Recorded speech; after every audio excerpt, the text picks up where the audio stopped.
కరేడు కాక రాజుకునేలా ఉంది. ఇప్పటికే కరేడు భూములు తీసుకోవద్దు అంటూ రైతులు రోడ్డెక్కారు. హైవేని దిగ్బంధించి రాష్ట్ర వ్యాప్తంగా సంచలనం సృష్టించారు. చాలా పెద్ద ఉద్యమానికి మేము సిద్ధం అన్నట్టు సంకేతాలు పంపించారు. అయినప్పటికీ ప్రభుత్వం ససేమిరా అంటుంది. ఇండోసోల్ కోసం 8,300 ఎకరాల భూమిని సేకరించాల్సిందే అంటుంది. కేవలం ఇండోసోల్ కోసమే కాదు, బీపీసీఎల్, రామాయపట్నం పోర్టు, ఇలా వివిధ కార్యకలాపాల కోసం ఆ ప్రాంతంలో ఏకంగా 20,000 ఎకరాల భూ సేకరణ అనివార్యం అని చెబుతోంది.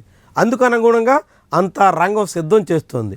ఇప్పుడు కరేడులో భూసేకరణ విషయం మీద రైతాంగం నుంచి తీవ్రమైన వ్యతిరేకత వస్తున్నటువంటి తరుణంలో ప్రభుత్వం వెనకడుగు వెయ్యకపోగా మరిన్ని ఎకరాలకు అనుగుణంగా భూసేకరణ వైపు రంగం సిద్ధం చేస్తుండడం కొత్త రచ్చకు దారితీసేలా కనిపిస్తుంది. ఇది అనేక రకాల పరిణామాలకి కారణమో అవుతుంది అనే అభిప్రాయం వినిపిస్తోంది. ఎందుకంటే కరేడు భూసేకరణ విషయాన్ని విపక్షాలే కాదు, స్వపక్షంలోని అనేక మంది అభ్యంతరం పెడుతున్నారు.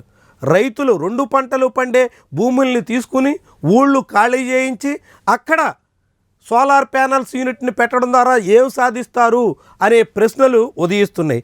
మరొకవైపు విపక్షం కూడా స్వరం పెంచుతుంది. ఇప్పటికే వైఎస్ జగన్మోహన్ రెడ్డి తాము కేటాయించిన 5,000 ఎకరాల భూముల్ని రద్దు చేసి ఆ భూముల్లో వేరెవరికి ఇస్తూ ఇప్పుడు ఇండోసోల్ని వివాదంలోకి నెడుతున్నారు. ఇండోసోల్ కంపెనీ కూడా తన ప్రాజెక్టు స్థాపించడానికి అవకాశం లేకుండా చంద్రబాబు నాయుడు చిక్కుముడుల్లోకి నెడుతున్నారు అన్నట్టుగా ఆరోపిస్తోంది. దీంతో ఒకవైపు విపక్షం, రెండో వైపు స్వపక్షం, ఈ రెండుగా తోడు రైతుల నుంచి వ్యతిరేకత, ఇవన్నీ ఉవ్వెత్తున ఎగిసి పడుతున్నప్పటికీ చంద్రబాబు మాత్రం అడుగు వెనక్కి వేసేదే లే అన్నట్టుగా కనిపిస్తున్నారు. మరి ఇది ఎక్కడికి దారితీస్తుంది, ఎలాంటి పరిణామాలకి ఊతమిస్తుంది? ముఖ్యంగా రైతుల నుంచి భూ సేకరణ చేసేదానికి తగ్గట్టుగా ఇప్పటికే చంద్రబాబు సామధాన భేద దండోపాయాలు ప్రయోగించే ప్రయత్నానికి పూనుకున్నారు. ముఖ్యంగా అందులో తెలుగుదేశం పార్టీకి బలమైనటువంటి గ్రామం కావడం, మొన్నటి సాధారణ ఎన్నికల్లో టీడీపీ అభ్యర్థి ఇంటూరు నాగేశ్వరరావుకి ఏకంగా కందుకూరు అసెంబ్లీ నియోజకవర్గంలో ఒక్క కరేడు గ్రామం నుంచే 1,350 ఓట్ల ఆధిక్యత రావడం, వీటన్నిటి రీత్యా ఇప్పుడు ఆ గ్రామంలోని టీడీపీ నేతలను దువ్వే ప్రయత్నం చేస్తున్నారు. వాళ్ళని మచ్చిక చేసుకోవడం ద్వారా రైతు ఉద్యమాన్ని విచ్ఛిన్నం చేయాలి అనే ఆలోచనతో టీడీపీ నాయకత్వం ఉన్నట్టుగా కనిపిస్తుంది. దానికి తగ్గట్టుగా కరేడు టీడీపీ నేతలతో ఇంటూరు నాగేశ్వరరావు చర్చలు జరుపుతున్నారు. వాళ్ళని బుజ్జగించేదానికి ప్రయత్నాలు చేస్తున్నారు. వాళ్ళందరూ దారికి వస్తే ఇక సామాన్య రైతులందరినీ భయపెట్టో బెదిరించో మరో రకంగానో దారికి తెచ్చేసుకోవచ్చు అనే సంకల్పం పాలక పార్టీలో కనిపిస్తోంది.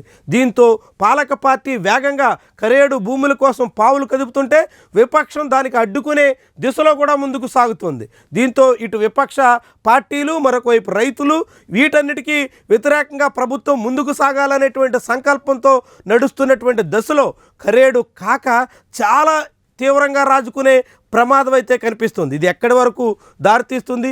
గతంలో అనేక చోట్ల భూసేకరణ మీద రైతులు తీవ్రంగా ఉద్యమించినటువంటి దశలో ప్రభుత్వాలకే పొగబెట్టేసిన పరిణామాలు సంభవించాయి. అది బెంగాల్లో నందిగ్రామ్, సింగూర్ లాంటి వివాదాల నుంచి దేశవ్యాప్తంగా అనేక రకాల అనుభవాలు ఉన్నాయి. అయినప్పటికీ చంద్రబాబు మాత్రం కార్పొరేట్ల కోసం రైతుల భూములు తీసుకోవడమే లక్ష్యంగా పావులు కదుపుతున్నారు. అందుకనుగుణంగా అడుగులు వేస్తున్నారు. మరి ఈ అడుగులు తడబడతాయా, లేకుంటే ప్రభుత్వం ఆశించినట్టుగా ఖచ్చితంగా రైతుల్ని దారికి తెచ్చుకోగలుగుతారా? ఆ రీతిలో కరేడు భూములన్నింటినీ ప్రభుత్వం కోరుకున్నటువంటి రీతిలో 8,300 ఎకరాలను ఇండోసోల్ కట్టబెట్టేందుకు అనుగుణంగా మొత్తం కథా కార్యకలాపాలని నిర్వహించగలుగుతుందా? ఇదే ముఖ్యమైనటువంటి అంశం. రాష్ట్ర రాజకీయాల్ని ప్రభావితం చేయబోయేటువంటి కీలకాంశం. దాంతోపాటుగా రాష్ట్రంలో అనేక చోట్ల రైతుల నుంచి భూములు తీసుకోవాలని చంద్రబాబు ప్రభుత్వం ప్రయత్నిస్తున్నటువంటి తరుణంలో కరేడు అన్నది చాలా కీలకమైనటువంటి పరిణామం కాబోతుంది. కరేడులో ప్రభుత్వాన్ని రైతులు అడ్డుకుంటే భవిష్యత్తులో మరెక్కడ రైతులు ప్రభుత్వానికి భూములు ఇచ్చే అవకాశం ఉండదు. కాబట్టే చంద్రబాబు ఈ రీతిన సాగుతున్నారు అనేటువంటి అంచనాల తరుణంలో కరేడు ఏం చేస్తుంది, అది రాష్ట్ర రాజకీయాల్ని ఏ దిశలో మళ్లిస్తుంది?